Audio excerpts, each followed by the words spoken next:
Assalamualaikum warahmatullahi wabarakatuh.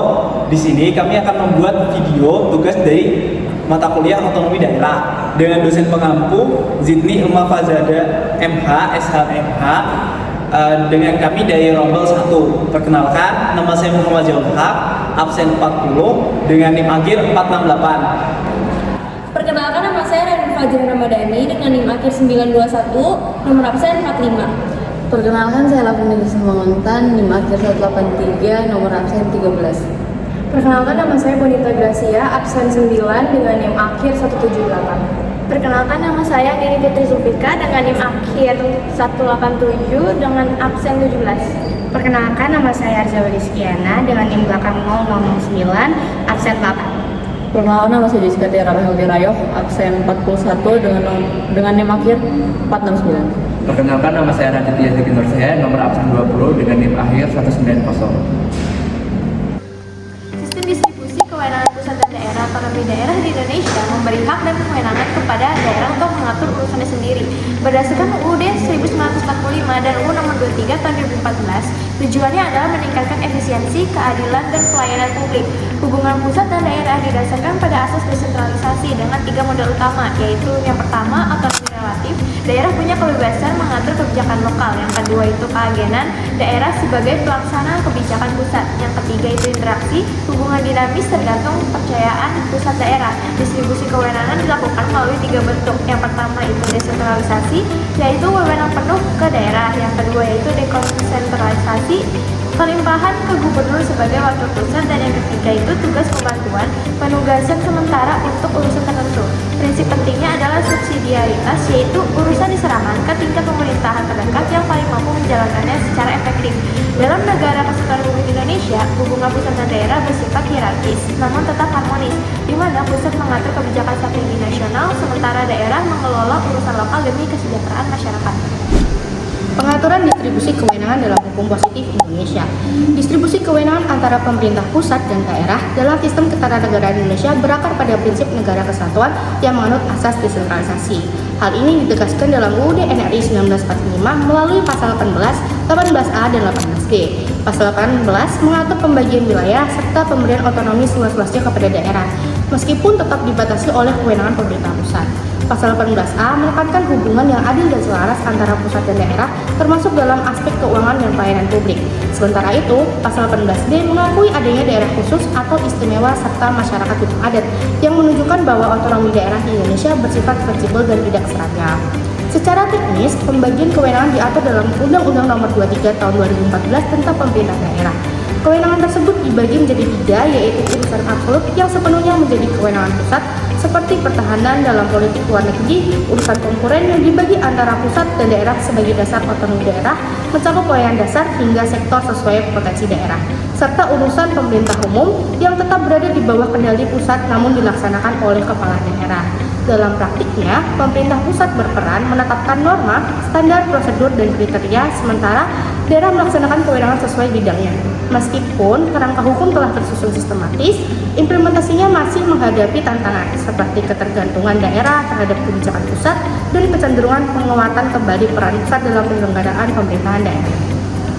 Selanjutnya ada isu struktural dalam kerangka desentralisasi. Dinamika hubungan antara pemerintah pusat dan daerah menunjukkan adanya berbagai persoalan yang bersifat mendasar dan sistematik. Desentralisasi yang merupakan pelimpahan kewenangan dari pemerintah pusat kepada pemerintah daerah untuk mengatur dan mengurus urusan pemerintahan secara mandiri. Di Indonesia, khususnya setelah reformasi 1998, kompleksitas tersebut semakin terlihat seiring dengan luasnya kewenangan yang didistribusikan ke daerah. Banyak permasalahan yang muncul dan kondisi ini kemudian memunculkan sejumlah isu struktural yang perlu diperhatikan untuk memahami tantangan dalam penyelenggaraan pemerintahan daerah. Oke, yang pertama ada tumpang tindih kewenangan. Secara khusus, urusan konkuren yang dibagi antar pemerintah pusat, provinsi, kabupaten, dan kota sering menjadi sumber utama tumpang tindih karena pembagiannya bergantung pada kriteria seperti skala pelayanan, dampak lintas daerah, dan efisiensi. Permasalahan muncul ketika NSPK yang seharusnya menjadi pedoman teknis belum cukup rinci atau tidak diimplementasikan secara konsisten di lapangan. Tumpang tindih juga tampak dalam perencanaan tata ruang. Rencana tata ruang wilayah daerah harus mengacu pada rencana tata ruang nasional, tetapi praktiknya sering terjadi inkonsisten. Misalnya ketika pemerintah daerah menetapkan kawasan industri di wilayah yang oleh pusat ditetapkan sebagai kawasan lindung. Kondisi ini menyebabkan konflik kebijakan dan menghambat implementasi pembangunan. Selanjutnya ada disharmoni regulasi pusat dan daerah. Ketidakharmonisan antara regulasi yang dibuat oleh pemerintah pusat dan pemerintah daerah merupakan salah satu tantangan utama dalam implementasi desentralisasi. Hal ini tidak terlepas dari perbedaan kepentingan, perspektif, dan prioritas antara kedua level pemerintahan. Proses pembentukan peraturan perundang-undangan yang belum sepenuhnya terintegrasi juga menjadi faktor penyebab disharmoni regulasi. Koordinasi yang lemah antara lembaga, baik di tingkat pusat maupun daerah, menyebabkan regulasi yang dihasilkan tidak melalui proses harmonisasi yang optimal. Selanjutnya ada ketimpangan kapasitas daerah. Ketimpangan kapasitas daerah dalam menjalankan kewenangan otonomi dapat dianalisis melalui 3 dimensi utama. Yang pertama, ada kapasitas fiskal. Terdapat perbedaan yang sangat signifikan antara daerah yang memiliki sumber daya alam atau basis ekonomi kuat dengan daerah yang bergantung pada sektor pertanian tradisional. Daerah kaya sumber daya seperti minyak, gas, atau pertambangan memiliki pendapatan yang besar, sementara daerah lain sangat bergantung pada dana transfer dari pemerintah pusat.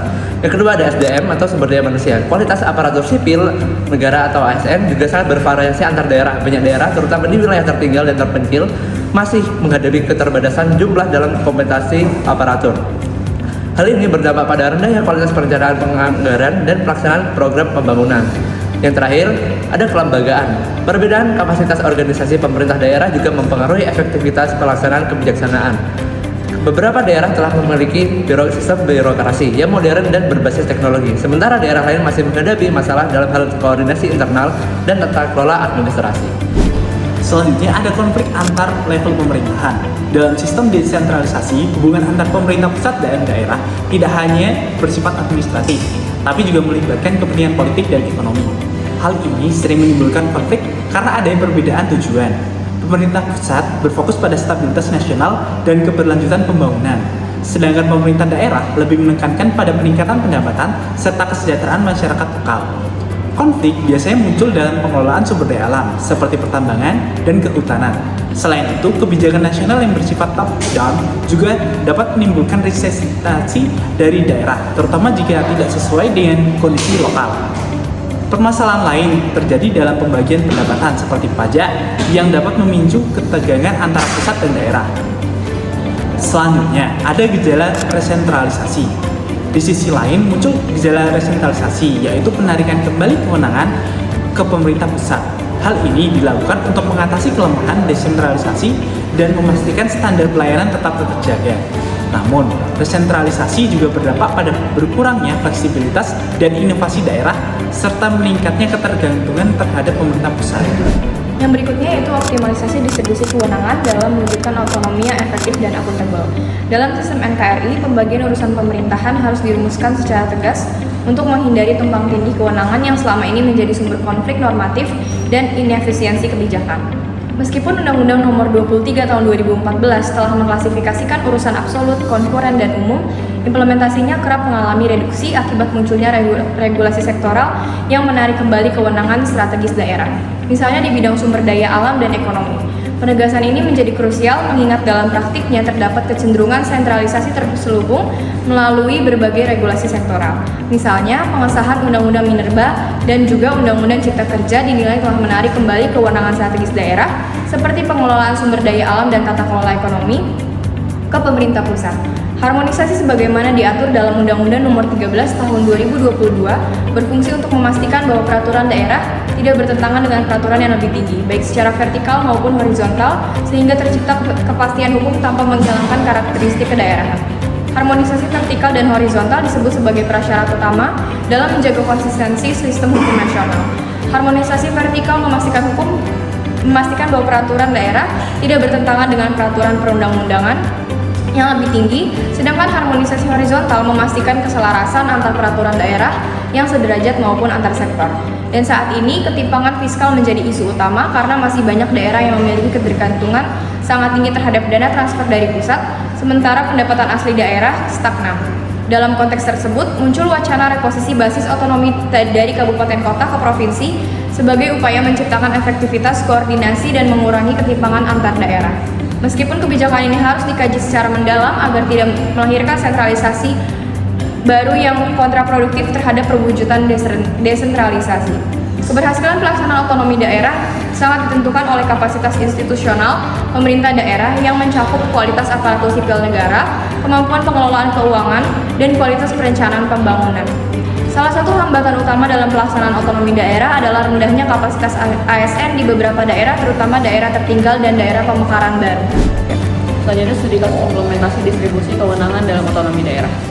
Contoh tumpang tindih kewenangan bisa dilihat dari kasus reklamasi di Teluk Jakarta. Pemerintah Provinsi DKI Jakarta sempat menghentikan proyek ini karena alasan lingkungan dan tata ruang. Tapi pemerintah pusat justru tetap mendukung proyek tersebut sebagai bagian dari kebijakan nasional. Perbedaan ini menunjukkan adanya dualisme kewenangan antara pusat dan daerah, khususnya dalam pengelolaan wilayah pesisir yang termasuk urusan pemerintahan konkuren. Hal ini juga menandakan bahwa pembagian kewenangan belum berjalan optimal, ditambah dengan lemahnya koordinasi antar pemerintah, sehingga menimbulkan konflik kebijakan dan menghambat pelaksanaan otonomi daerah.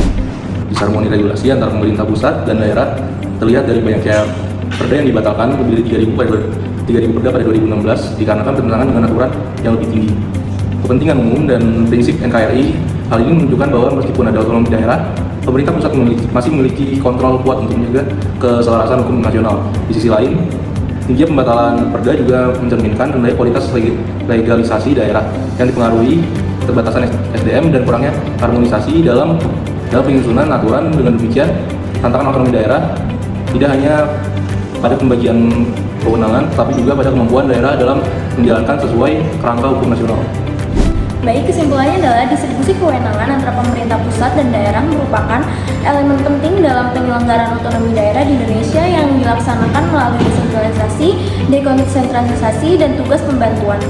Pengaturannya telah diatur dalam Undang-Undang Dasar 1945 dan Undang-Undang Nomor 23 Tahun 2014. Namun dalam praktiknya masih terdapat berbagai permasalahan seperti tumpang tindih kewenangan, disharmoni regulasi, dan ketimpangan kapasitas daerah. Oleh karena itu, diperlukan kejelasan pembagian kewenangan serta penguatan kapasitas daerah agar otonomi daerah dapat berjalan secara optimal dan efektif.